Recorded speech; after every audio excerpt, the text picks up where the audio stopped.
Puji Tuhan, selamat malam Bapak Saudara semuanya. Salam, selamat berjumpa kembali malam hari ini dalam online Discipleship Revival Total Ministry. Oke, saudara, tanpa kita sadari buku 5 sudah selesai. Nah, malam hari ini kita masuk ya materi buku 6. Nah, banyak hal yang akan kita bahas di buku 6 ini. Nah, bagi Bapak Saudara yang belum memiliki buku panduan, bisa menghubungi publishing house kami. Nah, nanti di situ Bapak Ibu Saudara bisa mendapatkan buku panduan, yaitu untuk pemuri dan buku 6. Ya. Oke, Bapak Saudara, buku 6 diawali dengan satu tema, yaitu tentang tingkat pertumbuhan rohani. Ya. Nah, tingkat pertumbuhan rohani. Saudara, di dalam kekristenan yang benar adalah kekristenan yang tumbuh. Ya. Kalau nggak tumbuh, itu namanya bantet atau mati. Ya, bantet atau mati. Kekristenan yang bertumbuh mengalami ya satu perubahan ya, ada transformasi yang terjadi dalam kehidupan kita. Roh Kudus akan membawa kita kepada seluruh kebenaran. Kita temukan kebenaran demi kebenaran, dan kebenaran itu memerdekakan setiap kita semuanya, sehingga kita bisa diubah dari kemuliaan kepada kemuliaan, dari kekudusan kepada kekudusan, dari pengertian kepada pengertian yang lebih lagi dalam pengenalan kita kepada Tuhan. Ya, nah, tapi saudara, ya. Ini sesuatu yang memang rule-nya seperti ini. Bahwa ketika seseorang percaya pertama kali, nggak langsung jadi dewasa rohani ya. Semuanya pernah menjadi baby Christian ya, atau bayi rohani ya. Nah, Anda tahu, semua yang pernah punya anak ya, nggak langsung segede anak Anda ya. Saya punya anak sudah lulus kuliah semuanya. Nggak langsung segede begitu ya, butuh waktu selama 20 tahun lebih gitu ya. Nah, baru sekarang sudah mulai belajar untuk mandiri, untuk dewasa di situ. Tapi sebelumnya 20 tahun yang lalu gitu ya, 25 tahun yang lalu, anak saya masih kecil-kecil, bahkan ada yang masih jadi bayi. Sudah, Anda tahu betapa repotnya ngurusin bayi, betul? Nah, Anda siang harus bekerja, ya, malam kadang-kadang mesti ngurusin bayi yang rewel, ini dan itu. Si bayi nggak mau tahu, ya. Pokoknya kalau dia butuh sesuatu, baik butuh makan atau butuh ditolong karena pipis, ya, atau ngompol dan sebagainya, senjatanya cuma satu. Senjatanya apa? Owe. Cuma nangis itu ya. Nah, kalau dia nangis, kita sebagai orang tua yang bingung nih, ada apa ya? Nah, laparkah? Ngompolkah? Itu? Atau ada binatang yang menggigit-kah? Atau mungkin bajunya terlalu menyesakkan-kah? Atau apa? Dicari tahu. Ya. Pokoknya bayi itu dia hanya berteriak, nangis, orang lain yang sibuk. Untuk apa? Mencari masalahnya. Dan begitu sangat merepotkan ya. Tapi ya itulah proses ya yang terjadi dan konsekuensi daripada orang tua yang memiliki bayi. Amin. Nah, kehidupan kekristenan yang masih baby Christian ya, atau bayi rohani, itu juga begitu saudara kondisinya. Datang kepada mentor, datang kepada gembala, datang kepada Tuhan, isinya apa? Tuhan tolong, lihat keberadaan hambamu ini, lihat keadaan kami, tolong, gitu ya. Jadi senjatanya cuma satu. Ya, nanti kalau sudah ditolong baru nyanyi. Waktu Tuhan tolong saya, ya. Tuhan selalu menolongku, selalu menjagaku. Nah, seneng banget Ya, tandanya seneng apa? Nggak nangis lagi.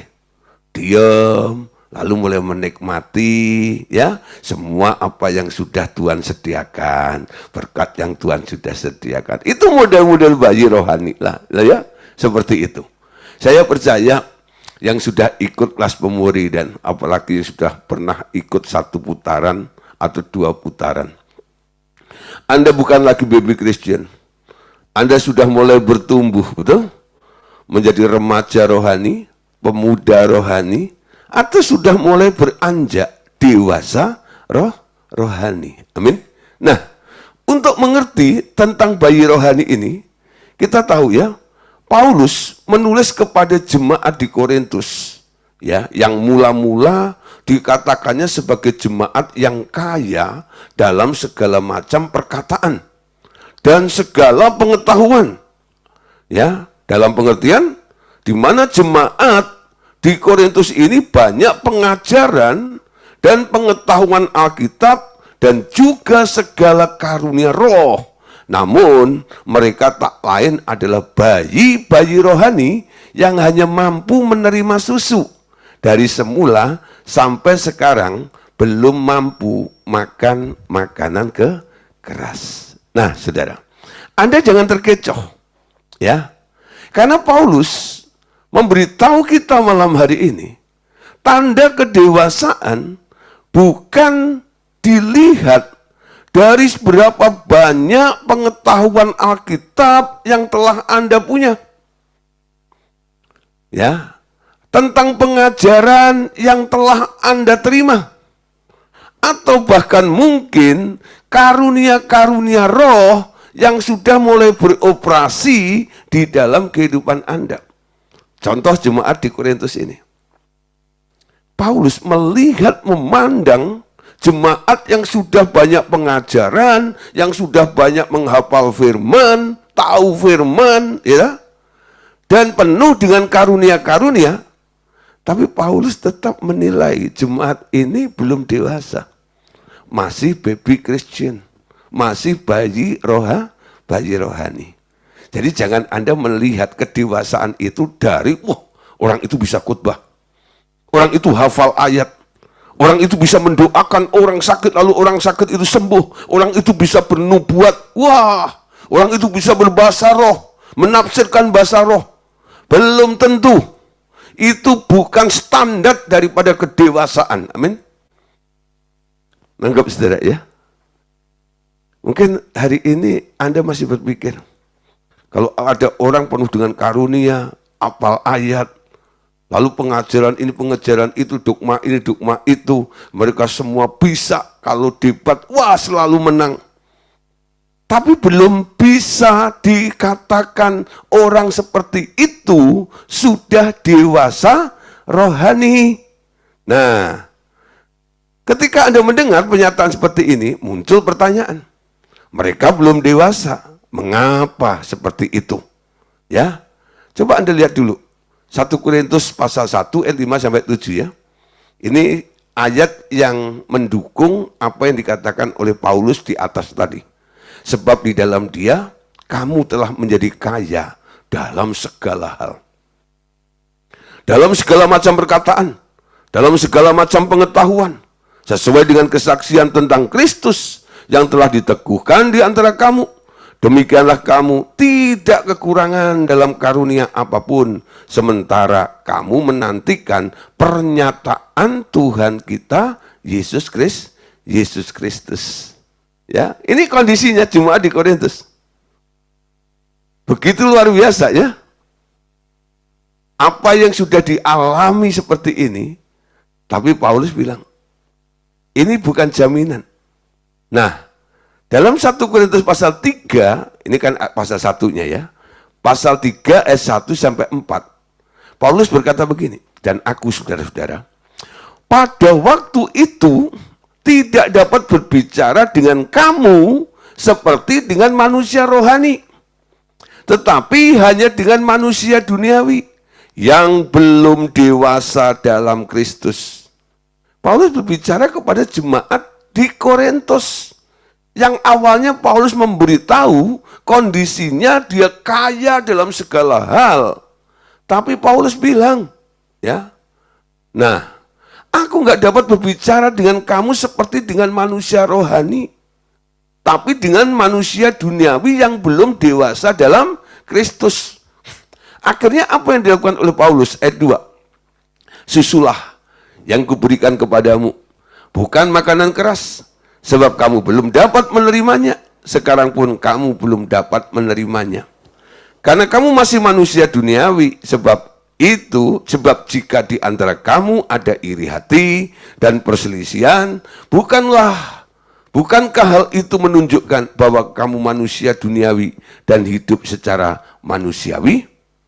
Karena jika yang seorang berkata, aku dari golongan Paulus, dan yang lain berkata, aku dari golongan Apolos, bukankah hal itu menunjukkan bahwa kamu masih manusia duniawi? Saudara, ini survei membuktikan.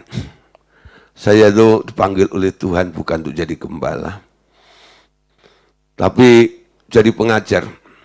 Jadi Tuhan bawa saya dari kota ke kota. Kadang-kadang mengadakan seminar-seminar atau KKR, ya, melawat gereja-gereja Tuhan yang ada di daerah-daerah dan sebagainya.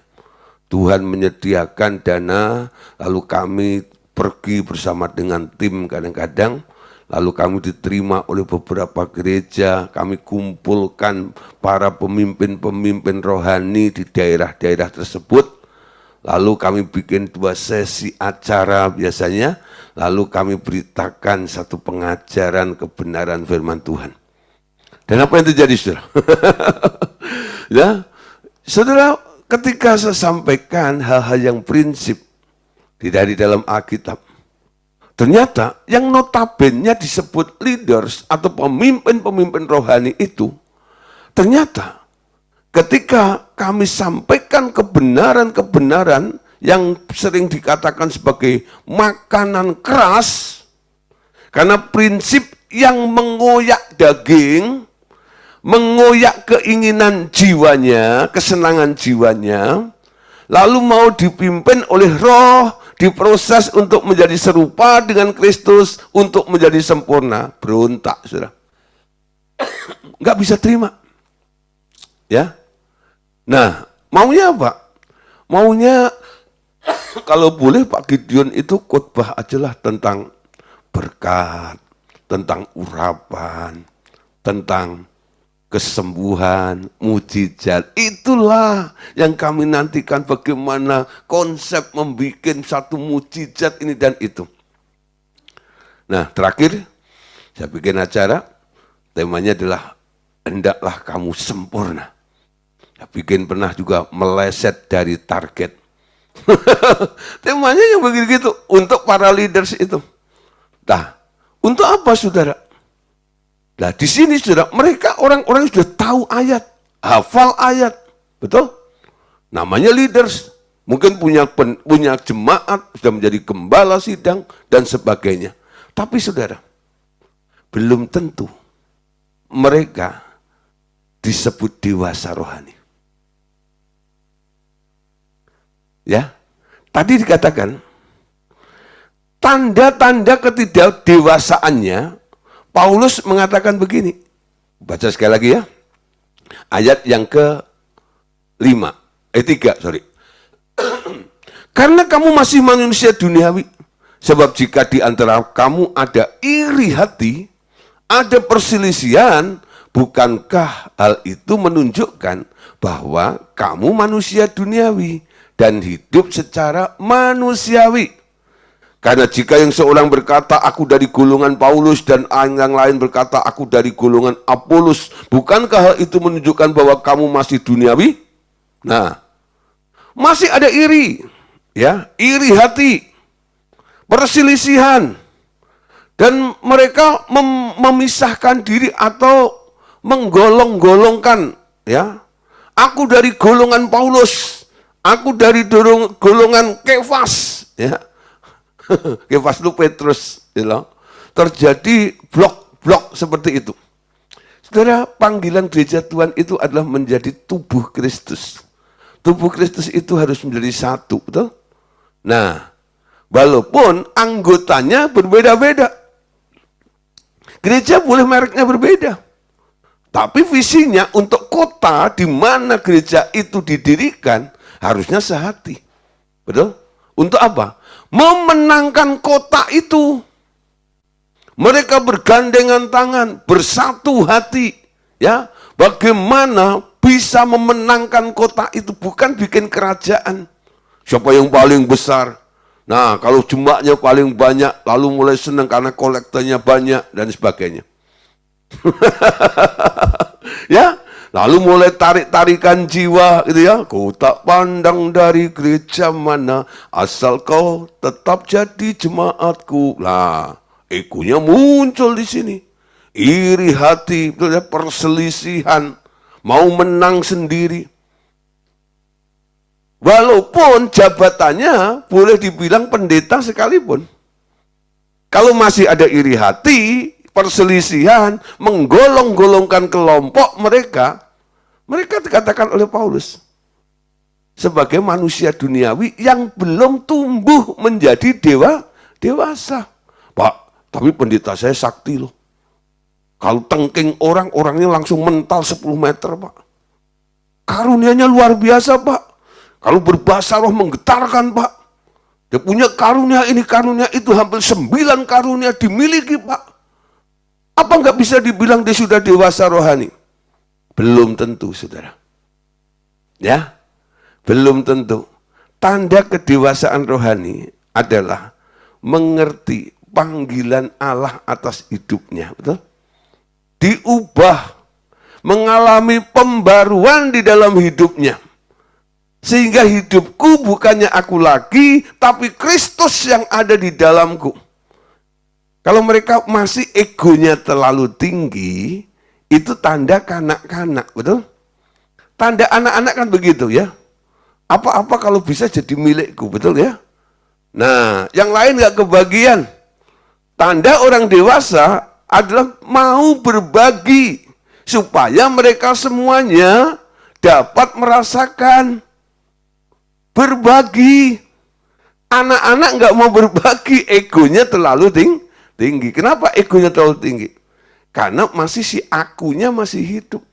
Si aku itu harus digantung di kayu salib. Lalu Kristus itu semakin besar dan bermanifestasi di dalam kehidupan kita semuanya. Amin. Nah, saudara, tentang bayi rohani nggak lama-lama deh, ya. Sekarang kita masuk bagian berikutnya, ya. Tentang dewasa rohani. Dewasa rohani. Nah, cirinya seperti apa? Ciri kedewasaan rohani adalah kesanggupan menerima hal-hal yang berasal dari roh Allah. Mampu menilai segala sesuatu secara rohani. Kemampuan ini adanya di dalam roh yang telah dilahirkan baru dan disebut dengan istilah intuisi. Ya, perhatikan sekali lagi. Ciri kedewasaan rohani adalah kesanggupan menerima hal-hal yang berasal dari roh Allah. Mampu menilai segala sesuatu secara rohani. Ya, nah ini semua karena dampak kelahiran baru. Intuisinya mulai jalan. Sanggup menerima perkara-perkara yang dari roh. Amin. Dari roh Allah. Dan mampu menilai segala sesuatu. Tuhan Yesus pernah bilang sama Nikodemus tentang kelahiran baru. Ya. Orang yang lahir dari Allah, yang mengalami kelahiran baru, dia tidak dapat dinilai, tapi dia bisa menilai segala sesuatu. Karena orang yang lahir baru itu seperti angin. Dari mana dia datang, ya tidak ada orang yang tahu. Kemana perginya juga nggak ada yang tahu. Tapi bisa dirasakan. Dampaknya ada. Ya. Nah, uniknya bahwa orang yang telah lahir baru ini, walaupun dia tidak bisa dinilai oleh orang lain, dia bisa menilai segala sesuatu. Kenapa? Segala sesuatu bukan dicerna dengan otaknya. Tapi sekarang hasil dari sebuah konfirmasi Allah, di mana Allah yang tinggal di dalam hatinya mulai bereaksi. Tuhan mulai berbicara, dia mendengar apa kata Tuhan. Ya, mendengar apa kata Tuhan. Nah, orang-orang seperti ini sudah bisa makan makanan keras. Bukan makanan susu. Udah ya. Paulus bilang, susulah yang aku berikan. Kamu belum bisa mencerna makanan keras.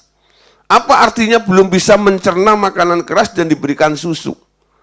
Susu itu adalah makanan yang sudah diolah, betul? Sehingga tinggal nelen saja. Beda saudara, kalau Anda makan makanan yang masih utuh gitu ya, perlu di daging gitu ya, masih goreng, masih kotak gitu, Anda mesti kunyah dulu ya. Nah, kunyah berapa kali sampai hancur gitu, lah gitu ya. Nah, bayi nggak bisa. Bayi harus dihancurin. Kalau perlu orang tuanya kunyahin, dikeluarin lagi kasih bayinya. Kalau nggak punya gilingan, saya pakai mulutnya dia. Itu kalau orang dulu kan begitu. Anda mungkin hari ini bilang, ih kok gitu jijik gitu. Itu dilakukan mak-mak dulu begitu pasti. Belum ada blender gitu nggak. Sekarang ibu-ibu sekarang beda ya, mak-mak sekarang beda. Ya, makanan anak-anak tinggal blender saja, betul ya, makanan bayi blender saja, daging blender, udang blender, semuanya di blender. Sehingga sudah jadi halus. Si bayi tinggal telan saja, sudah terima nutrisarinya, makanan itu sudah masuk semua ke dalam tubuh itu. Nggak perlu mengunyah. Ya, nah saudara, hal seperti itu ya. Orang-orang yang belum dewasa rohani, biasanya kalau diajak merenungkan firman, lalu dengar suara Tuhan, tangkap suara Tuhan, selalu bilang, Pak, aku nggak bisa. Ya, Bapak saja deh. Ada beberapa orang kadang-kadang dengar saya pergi ke satu kota itu, dia datang ke situ kalau macam. Setelah selesai acara, dia bilang, Pak, saya sekarang sudah ada di hadapan Bapak. Ya, apa yang Bapak lihat di dalam diri saya, tolong sampaikan semuanya, Pak. Aku siap untuk. Wah, saudara, saya dianggap dukun. Nah, saudara kalau diterobos bisa. Yuk kita nyembah Tuhan, kita bahasa roh, biar karunia turun, ada karunia hikmat, mahrifat, sehingga karunia discernment itu terjadi, sehingga kita bisa mendapatkannya. Bisa kalau kita paksakan. Ya, tapi saudara, itu dampaknya kurang bagus. Ya, dampaknya kurang bagus. Tapi kalau Tuhan menyatakan tanpa kita berusaha, berupaya untuk mencari-cari tahu, ya sampaikan saja. Aku kok melihat kamu begini ya, begitu ya, oke gitu loh. Tapi jangan Anda berjuang untuk supaya Anda tahu. Lalu mulai pakai teropong ini, teropong itu. Yuk mulai diteropong, yuk teropong ini. Nah, banyak yang model gitu yang dicari-cari biasanya. Ya suka ngeladenin yang begitu-begitu. Ya, nah kadang-kadang orang-orang seperti ini saya bimbing. Gak begitu caranya. Kenal Tuhan, izinkan Tuhan bermanifestasi dalam hidupmu. Aktivasi Tuhan di dalam hidupmu itu. Engkau akan melihat Tuhan akan bergerak, bekerja di dalam hidupmu. Dan banyak hal yang engkau akan alami bersama dengan Tuhan. Mungkin ketika Anda berkata seperti itu, orang mulai mencibir, gak bisa lihat ya. Nah, kelihatannya harga diri Anda amblesnya. Tapi saudara, untuk mendidik orang-orang seperti itu, kita kadang-kadang harus berkorban, dipandang rendah nggak apa-apa, dipandang nggak bisa, nggak apa-apa. Ya, tujuannya cuma satu, supaya orang-orang yang kami bina, mereka punya pengalaman dengan Tuhan, mereka bertumbuh bersama dengan Tuhan. Jadi di RTM itu sekarang nggak ada orang hebat, Yang ada adalah orang yang tekun, mau bersekutu dengan Tuhan, dan mengenal Tuhan lebih dalam lagi. Amin. Mereka yang males mengenal Tuhan, bertekun, mencari Tuhan dan kebenarannya. Nah, akan terus jadi bayi di sini. Ngerepotin nanti. Nah, saudara, dalam materi kita, katakan begini, sama seperti bayi-bayi yang lahir, kemampuan menggunakan panca inderanya belum bertumbuh. Namun, dengan bertambah dewasa, ia mulai belajar menggunakan mata, menggunakan telinga, menggunakan mulut, menggunakan penciuman, tangan, kakinya. Demikian juga bayi rohani mula-mula memiliki intuisi yang tak peka terhadap hal rohani. Namun dengan belajar mempergunakannya, ia mampu menangkap suara Roh Kudus, melihat dalam dunia roh, dan menangkap keadaan-keadaan lain dalam dunia roh. Amin. Memang awalnya mungkin Anda blank, gak lihat apa-apa. Sama seperti panca indera Anda perlu dilatih. Indera rohmu itu juga perlu dilatih. Betul? Dilatih mulai dengan iman. Iman itu apa? Iman adalah melihat apa yang tidak kelihatan. Amin. Melihat apa yang tidak kelihatan. Nah, yang tidak kelihatan itu di mana? Bukan di materi. Bukan di alam semesta ini. Adanya di alam roh. Betul? Perkara-perkara di alam roh. Anda lihat Tuhan bekerja, Anda melihat berkat tercurah, Anda lihat kesembuhan terjadi, terjadinya dimulainya di alam roh. Lalu Anda percaya, walaupun keadaanmu belum berubah, tapi Anda sudah melihat ada sesuatu di alam roh yang sudah berubah. Karena di alam roh itu mendahului apa yang ada di alam materi, betul? Nah, saudara, ini penting, perlu diajarkan seperti itu. Orang kadang-kadang bicara tentang iman. Iman yang mana? Kalau ditanya, kamu melihat enggak? Enggak. Padahal iman itu definisinya apa? Iman adalah dasar dari segala sesuatu yang kita harapkan dan bukti dari segala sesuatu yang tidak kita lihat. Anda mempercayai sebuah dasar, ada sesuatu. Iman itu adalah substansi. Ada bentuknya, ada materinya, tapi belum terjadi di fisik. Masih dalam bentuk roh, betul ya? Nah, melihat dulu ada di sana. Jadi bukan mengsugesti orang. Pakai hamba Tuhan. Ya. Doain jemaatnya. Yang lagi jatuh bangkrut, miskin. Ya. Banyak utangnya dan sebagainya.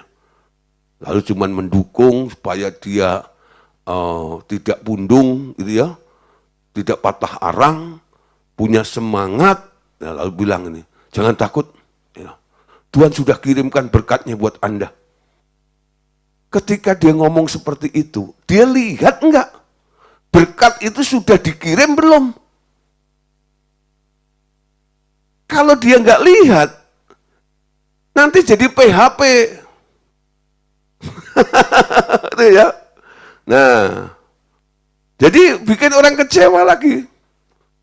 Katanya sudah dikirim, kok belum nyampe-nyampe? Jangan-jangan alamatnya salah ya? Nah, saudara, jadi ketika Anda meneguhkan, menyatakan itu, betul-betul Anda sudah melihat dulu. Sudah sembuh ya? Kok bisa Pak Pendeta? Iya, aku lihat ada tubuh yang tadinya itu bengkok, sekarang sudah lurus. Kakimu yang bengkok sudah sembuh. Kapan Pak? Sebentar lagi. tapi pasti sembuh. Kenapa? Karena sudah sembuh di alam roh, betul? Nah, satu kali sudah ada orang dompetnya kosong, datang doain kalau macam gitu, terus Tuhan nyatakan ada dompet yang tebel, isinya dolar, ya, euro, wah, ya, semuanya. Sudah katakan Tuhan sudah memberikan berkat yang melimpah. Aku lihat dompet yang penuh kembung. Wah, gitu ya. Pernyataan itu diteguhkan. Jangan bikin PHP orang. Ada beberapa orang kadang-kadang, Pak, gitu ya. Tuhan bilang loh Pak, gitu ya. Sudah kirim buat saya loh Pak, ini dan itu. Tapi kok belum nyampe-nyampe ya Pak? Gimana ya Pak? Apa perlu dijemput ya Pak? Ayo Pak, kita doa bareng-bareng Pak supaya cepat Pak. Karena apa? Kebutuhan sudah mepet Pak. Nah, betulkah itu? Atau hanya mensugesti Anda supaya Anda tetap semangat? Nah, hati-hati sudah. Iman itu bukan hanya mengharap-harap. Iman itu punya dasar. Amin. Nah, dibutuhkan di sini kemajuan intuisi Anda. Mulai pengecap Anda bisa mengecap manis. Manis itu ada maknanya. Harum.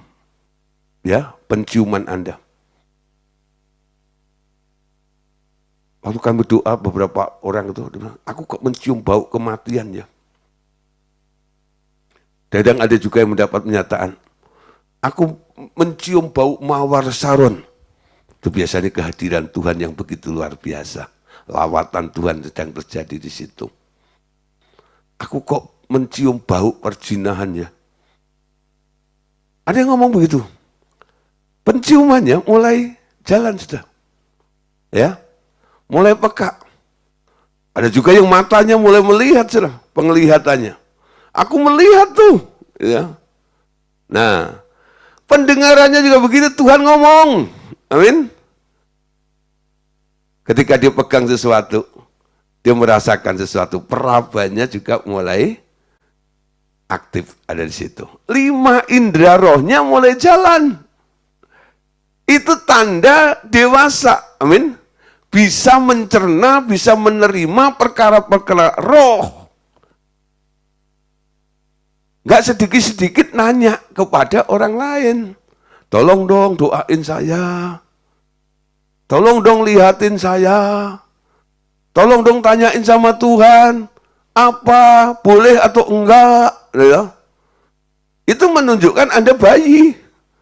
Masih terus minta tolong kepada orang-orang yang dalam tanda kutip Anda anggap dia sakti. Amin. Nah, 1 Korintus pasal 13 ayat 10 sampai ayat 11. Tetapi jika yang sempurna itu tiba, maka yang tidak sempurna itu akan lenyap. Ketika aku kanak-kanak, aku berkata-kata seperti kanak-kanak. Aku merasa seperti kanak-kanak. Aku berpikir seperti kanak-kanak. Sekarang, sesudah aku menjadi dewasa, aku meninggalkan sifat kanak-kanak itu. Nah, ketika proses kedewasaan itu mulai terjadi, yang sempurna itu tiba, yang tidak sempurna pasti lenyap. Nah, ketika kita masih kanak-kanak, kita berkata-kata seperti kanak-kanak. Perasaan Anda seperti kanak-kanak, mau menang sendiri tadi itu. Cara berpikir Anda seperti kanak-kanak juga. Tapi sesudah menjadi dewasa, meninggalkan semua sifat kanak-kanak itu. Artinya apa? Kalau Anda melihat orang lain bisa mengalami dengan Tuhan, Anda tidak hanya kagum dengan orang itu, tapi itu membuat Anda jadi greget ya. Kenapa kalau orang lain bisa, aku enggak? Sama-sama percaya. kepada Tuhan yang sama. Sama-sama ikut kelas pemuridan. Kenapa yang itu bisa bertumbuh? Kenapa saya enggak? Nah, saudara, biasanya kalau orang tanya, Pak, kenapa Pak? Itu kan baru berapa tahun ikut kelasnya Bapak. Kok sekarang pertumbuhannya begitu luar biasa? Saya kan udah bertahun-tahun Pak. Kenapa Pak? Kok nggak bisa bertumbuh seperti itu? Nah, saya bilang gitu. Persoalannya apa? Engkau tidak mau melatih intuisimu. Engkau selalu hanya berharap bentar-bentar Pak Gideon tolong saya. Pak Gideon doain saya. Pak Gideon, Pak Gideon. Nah, saudara, jangan Anda merasa, wah, enak ya. Bisa datang ke sekretariat. Nanti konseling sama Pak Gideon, 1 jam, 2 jam, doain kalau macam itu seger dan sebagainya. Nanti kalau lemes lagi datang lagi, doain lagi kalau macam. Memang kami buka bengkel rohani, ya, yang error-error lagi datang, minta didoain, saya doain lah di situ. Tapi dalam pengajaran seperti ini, saya akan tegas dengan saudara. Gak selamanya engkau harus didoain terus. Engkau harus punya pengalaman dengan Tuhan. Orang-orang yang kadang-kadang saya cuekin, karena saya melihat dia sudah sanggup dan mampu, cuman dia enggan untuk melangkah saja. Tapi saya pantau terus. Awalnya kecewa dengan saya. Pak Gideon gitu ya, gak mau doain saya, kamu datang ke rumah saya, ya. Tapi setelah berapa bulan, setahun, 2 tahun kemudian, dia ketemu saya, Pak, terima kasih atas kecuekan Bapak. Karena Bapak cuek, akhirnya saya bisa ketemu Tuhan sendiri. Saya salamin, puji Tuhan. Sekarang kamu mengerti. Itu yang saya mau. Kalau saya mau jadi populer, saudara, semuanya ya sudah. Saya kerjain, Anda terima beres. Nanti informasinya gitu. Pokoknya kalau ada masalah, datang ke sekretariat Metro Permata, box C, 6, nomor 4. Ya, nah, baru nih kalau macam sebut pondong-pondong ini dan itu. Tapi nggak semuanya. Pertama-tama doain, dua-dua dinasihati. Ketiga kalinya, 4 kali mulai diarahkan. Kalau perlu dikoreksi. Ya loh? Nah, ketika dikoreksi nggak enak dia loh. Pengen didoain kok malah dikoreksi kayak begini. Nah, tapi setelah dia kecewa berapa waktu, dia mulai bertumbuh. Akhirnya dia berterima kasih. Dan itu yang saya mau. Anda mengalami pertumbuhan. Intuisimu mulai terlatih. Supaya engkau menjadi dewasa rohani. Amin. Nah, saudara, sekarang kita melihat penghalangnya apa sih? Ya, nih, 1 ayat dulu ya. Tetapi manusia duniawi tidak menerima apa yang berasal dari roh Allah. Karena itu, hal itu hanya baginya ada sebuah kebutuhan. Dan tidak dapat memahaminya, sebab hal itu hanya dapat dinilai secara rohani. Tetapi manusia rohani menilai segala sesuatu, tetapi ia sendiri tidak dinilai oleh orang lain. Bisa menilai. Amin. Oke, saudara. Penghalang pertumbuhan intuisi. Nah, penghalangnya apa sekarang? Yang menghalangi intuisimu bertumbuh itu apa? Ya, yang menghalangi intuisi Anda bertumbuh itu apa? Nah, di sini. Penghalang pertumbuhan rohani seseorang adalah setelah dilahirkan baru tidak bertahan di dalam level rohani untuk hidup di dalam kerajaan Allah sepenuhnya, tetapi balik kembali ke dalam level duniawi dan menyibukkan diri sehingga tidak ada waktu untuk melatih indera rohaninya. Ini yang sering terjadi. Ya, itu yang sering terjadi, saudara. Jadi setelah mengalami pertumbuhan rohani, setelah ia dilahirkan baru, dia nggak bertahan di level rohani itu. Ketika orang lahir baru, Anda tahu, cintanya dengan Tuhan luar biasa ya. Cintanya, oh heranlah. Cinta Tuhan lebih dalam, lebih dalam, lebih dalam. Lagunya begitu.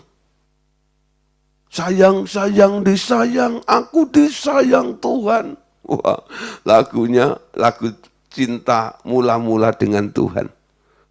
Happy ya ya ya, happy ye ye ye. Siang jadi kenangan, malam jadi impian. Cintaku semakin mendalam. Wah, keren ya. Ya, seminggu ke gereja berapa kali? Bisa 10 kali. Padahal 1 minggu hanya 7 hari kan. Tapi bisa ke gereja sampai 10 kali sudah. Saya pernah ngalami cinta mula-mula dengan Tuhan. Hari Minggu itu bisa 4 tempat saya kejar. Pagi di tempat ini. Nanti ya jam 10 ada di tempat itu, sore dan malam gitu. Bisa 4 atau 5 kali sudah. Apalagi kalau sudah ngefans dengan si hamba Tuhan A gitu ya. Wah, itu khotbahnya bagus. Dia di mana? Cari, kejar sana, kejar sini. Wah, bergelantungan di bis kota juga nggak apa-apa. Yang penting bisa nyampe ke sana. Wah, gitu ya. Tapi lambat laun dari 10 kali, gitu. Nah, mulai turun, tinggal 7 kali. Masih mending tiap hari kan? Ikut persekutuan, ikut gereja, untuk kelompok FA ini dan itu dan sebagainya. Lambat laun, tinggal 3 kali. Ya. Nah, akhirnya sampai jarang. Tinggal 2 kali. Senin Kemis. Senin Kemis itu kayak orang napas sudah sengal-sengal gitu loh. Ya. Sampai akhirnya saudara, setahun cuma 2 kali. Nah, sampai dikenal sebagai Kristen napas. Natal dan Paskah. Nah, nongolnya cuma Natal dan Paskah. Itu Kristen napas namanya. Ya. Natal dan Paskah baru nongol. Bisa terjadi seperti itu. Itu menunjukkan orang-orang yang awalnya mengalami pertumbuhan, dilahirkan baru, cinta Tuhan, tidak bisa bertahan di dalam level rohaninya. Untuk bisa hidup di dalam kerajaan Allah. Kenapa? Awalnya dia naik ke atas. Sesuai dengan arahan Kolose 3 ayat 1. Setelah kamu dibangkitkan bersama dengan Kristus, pikirkanlah perkara yang di atas, bukan yang ada di bumi, di mana Kristus tinggal. Wah, tiap hari yang dipikirkan Tuhan, ya. Makan ingat Tuhan, mandi ingat Tuhan, ya. Mandi sambil nyanyi, glory, glory, haleluya, sambil kedinginan, ya. Glory, glory, haleluya. Nah, saudara, sampai akhirnya, saudara, lama-lama bukan glory, glory, haleluya, udah berubah. Romantika di Amor. Lagunya sudah beda lagi. Lagu nyanyian di kamar mandi sudah berbeda lagi. Itu menunjukkan dia nggak bertahan di level rohani. Meluncur ke dunia lagi. Ya. Kenapa orang bisa up ketika habis dibaptis lahir baru gitu? Karena baru di briefing. Sudah siapkan kau meninggalkan dunia ini dan masuk ke dalam Allah, persekutuan dengan Allah, dalam kematiannya, dan dikuburkan dan dibangkitkan bersama dengan Kristus. Oke. Nah, masih terngiang-ngiang tuh briefingnya. Arahan daripada si pembaptis tadi. Tapi lambat laun, karena kebutuhan hidup, karena situasi sekitarnya, banyak rumput duri, ya, onak duri yang menusuk itu. Nah, firman mulai terhimpit. Pikiran mulai duniawi. Nah, mulai saudara, jadi duniawi lagi. Kembali ke dalam level duniawi dan menyibukkan diri sehingga tidak ada waktu untuk melatih indera rohaninya. Yang dipelototin apa? Duit terus sekarang. Kerjaan terus segala macam. Dulu dia memandang Tuhan. Ku selalu memandang Tuhan. Ku selalu memuji Dia. Ya, ku selalu mengiring Tuhan. Ya, sampai bilang kiri kananku ada Tuhan. Loh. Dalam hidupku ada Tuhan. Wow. Sampai akhirnya meluncur ke dunia lagi. Yang dipikirkan apa? Duit, bisnis, itu enak. Tuhannya kemana? Tuhan dicari kalau bisnisnya macet. Tuhan dicari kalau duitnya tipis, habis. Tuhan, tolong, gitu ya. Jadi Tuhan hanya dipakai alat untuk itu aja. Padahal ketika Anda sedang lahir baru, cinta Tuhan dengan mula-mula, Anda bisa melihat Tuhan, Tuhan menyatakan banyak hal, Tuhan membawa Anda kepada pengalaman-pengalaman rohani, indera rohanimu bisa terlatih di situ. Amin. Yuk bangkitkan kembali cinta mula-mula kita dengan Tuhan. Amin.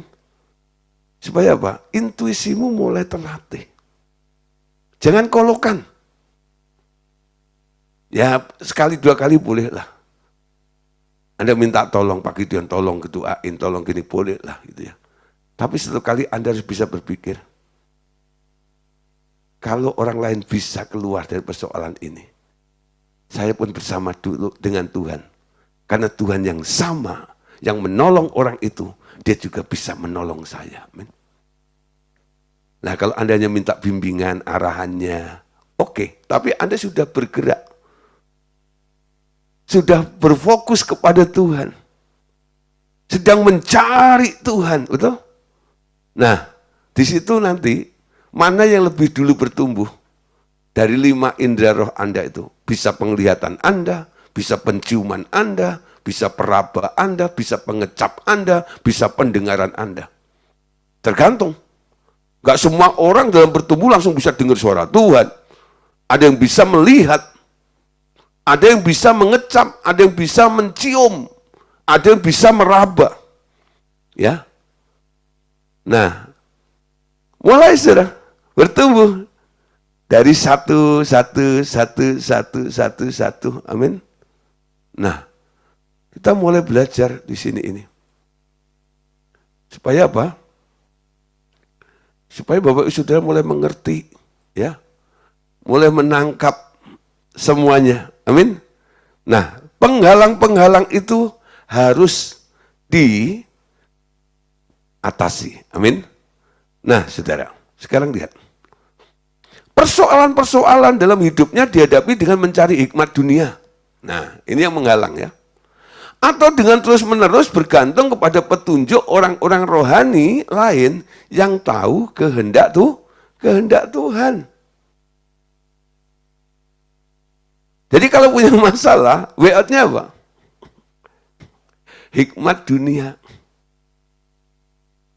Ya, hikmat dunia. Atau kalau dia mau berkecimpung di daerah rohani, carilah hamba-hamba Tuhan yang tahu kehendak Tuhan seperti itu. Ya, nah saudara, akibatnya apa saudara?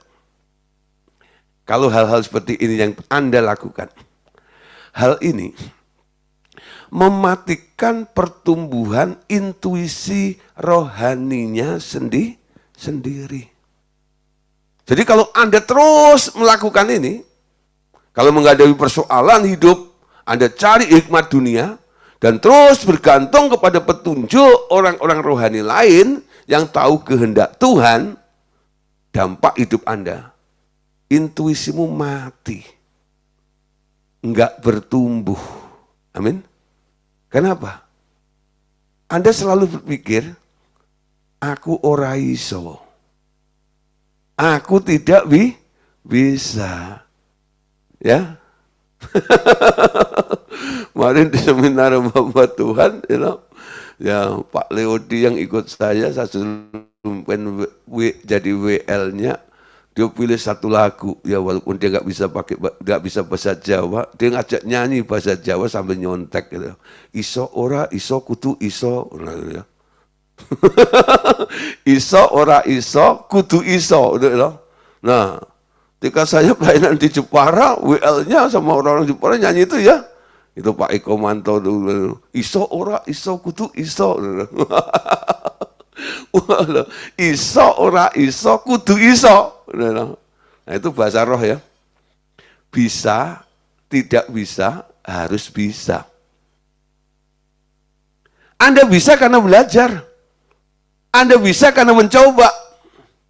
Anda nggak akan mengalami namanya bisa kalau nggak pernah bertindak. Betul? Nah kadang-kadang perlu dijeblosin, perlu didorong, perlu dibiarin supaya Anda bertindak. Kalau ditekel terus, kalau ditopang terus, merasa enak ya sudah. Masih ada kok yang bantu saya, doain saya. Tapi Anda sekarang ngerti. Kalau Anda terus lakukan itu, intuisimu lambat laun akan mati. Amin. Yang mau bertumbuh, yuk mulai melatih intuisi kita. Nah, orang Korintus yang juga disebut orang Ibrani dapat mengatasi masalah-masalah dosa mereka. Dapat mengatasi tabiat dan cara berpikir juga bertumbuh. Mereka orang-orang yang pandai berkhotbah. Bahkan karunia-karunia Roh Kudus dapat bertumbuh dengan pesat. Mereka mengenal bermacam-macam urapan-urapan Roh Kudus.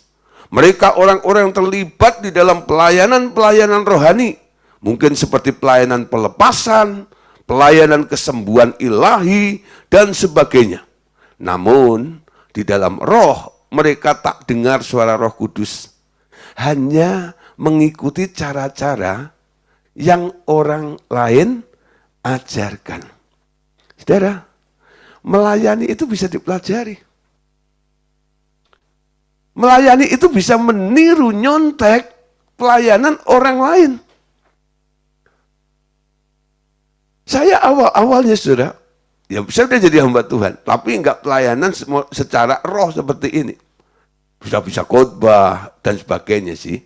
Tapi ketika bergabung di RTM ini, pelayanannya sedikit berbeda coraknya. Ya, pelayanan dalam roh, ada pelepasan, ada ini dan itu dan sebagainya yang nggak pernah kami lakukan di organisasi saya dulu. Ya, yang penting dulu khotbahin, didoain, ya sudah. Tengkang-tengking, ya, manifest, ada roh ini, roh itu dan sebagainya, itu nggak pernah ya, kami pikirkan sebelumnya. Tapi ketika masuk ministry yang baru ini, saya ngikutin senior saya. Kebetulan saya diajak, saudara. Ketika saya bergabung, saya diajak keliling dari kota ke kota. Itu bertahun-tahun, saudara. Ya, jadi kalau pergi ke Medan, ke mana namanya, Muara Teweh, ke Riau, ya, nah ke Manado dan sebagainya. Itu kadang-kadang 10 hari, 13 hari. Kami tidak di sana, pelayanan. Nah, tugas saya apa? Waktu itu saya hanya sebagai pembawa acaranya. Karena saya bisa main musik, bisa nyanyi, jadi saya mimpin acaranya. Sambil nyanyi, sambil main musik. Wah, gitu ya. Nanti waktu senior saya mendoakan, saya jadi catchernya. Jadi jaga-jaga di belakang orang itu, kalau roboh saya nangkep gitu ya. Nah, sambil nunggu orang jatuh atau enggak seperti itu, saya coba amati, oh cara melayani itu gitu ya. Cara ngomong sama orang sakit ini begini. Cara ngomong dengan orang punya utang tuh begini. Cara ngomong dengan orangnya gini. Nah, karena saya dekat, saya dengar, gitu ya. Nah, saya coba, gitu. Oh caranya begitu ya. Jadi saya awalnya nggak punya pengalaman dengan Tuhan. Punya pengalaman dengan orang yang melayani yang saya lihat. Saya belajar di situ itu. Lalu saya mulai mencoba. Oh, nengkengnya begitu ya? Dalam nama Tuhan Yesus. Wow. Gayanya semuanya saya tiru.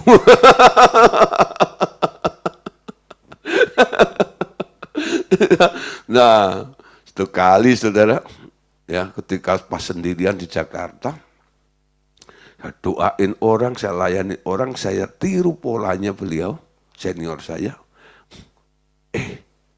Senior saya doain orang manifest, bisa sembuh. Nah ini kok malah sebaliknya. Orang saya doain, bukannya malah sembuh, malah masuk rumah sakit, tambah parah. Orang masuk rumah sakit saya doain, masuk ICU. Orang di ICU saya doain, nyah keluar, betul-betul keluar dari ICU bersama rohnya, is dead. Lalu saya tanya sama senior saya, Bapak kalau doain kok manjur? Lalu saya coba doain kok malah mati, Pak. Ketawa beliau. Dia bilang gitu, Gideon, dulu awal-awal saya juga gitu.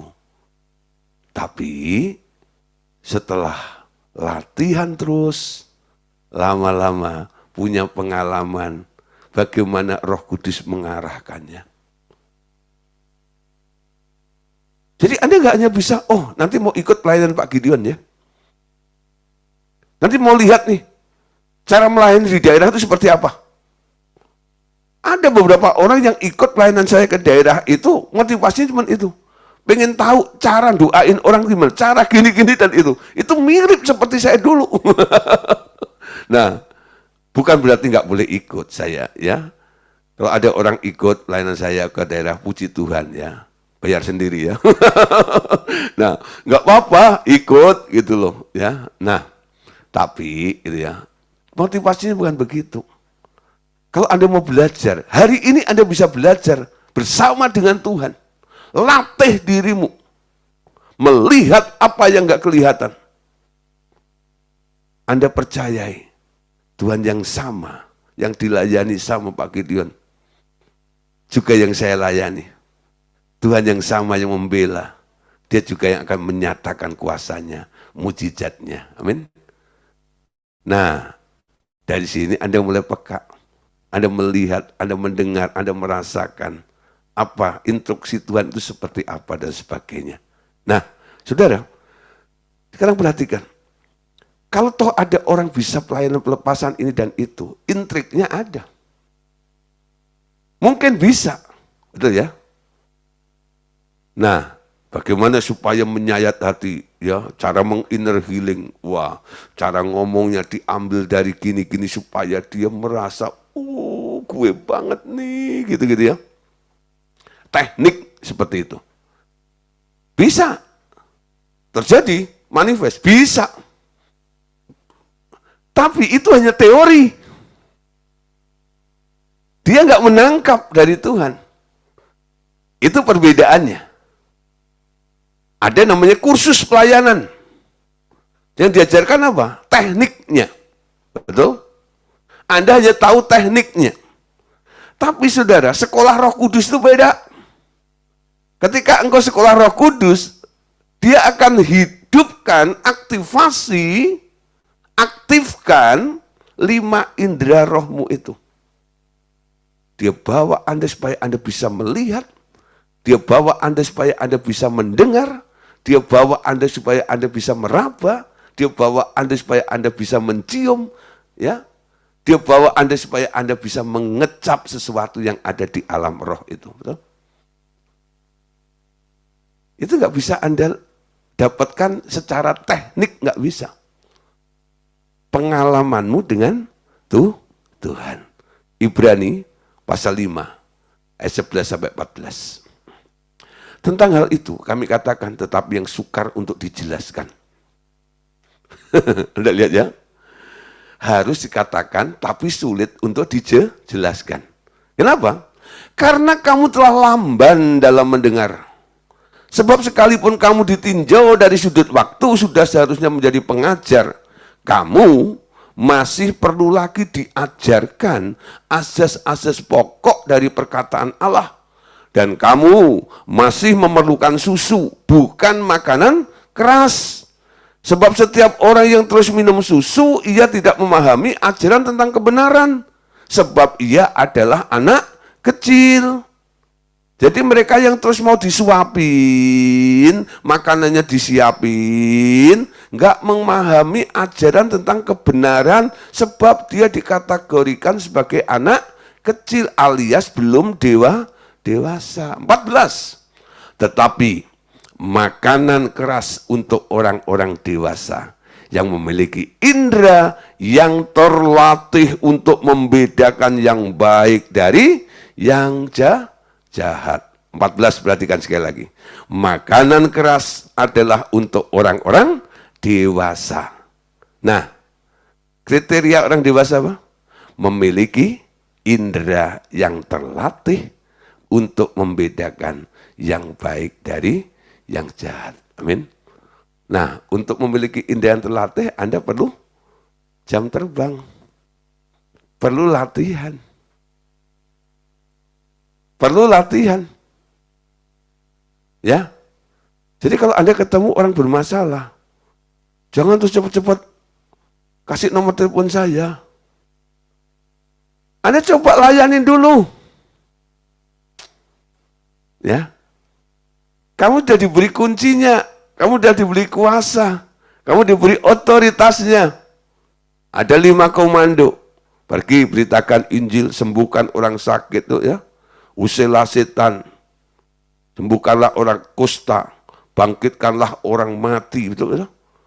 Nah, itu sudah diperintahkan oleh Allah. Nah, sekarang kita mulai ya bertindak sesuai dengan ritmenya Tuhan. Yang penting perintahnya untuk menyembuhkan orang sakit itu sudah diberikan. Artinya kalau ada orang sakit, Anda sekarang sudah mulai siap. Ini adalah targetnya. Nanti di lapangan ketemu dengan orang sakitnya, jangan mikir sendiri caranya gimana, saya akan melakukan apa. Jangan bikin format sendiri. Tanya Tuhan, Tuhan, ini orang sakit mau diapain? Nah, nanti Anda akan nangkap sesuatu. Lalu Anda mencium sesuatu. Oh, ini kayaknya begini. Artinya apa?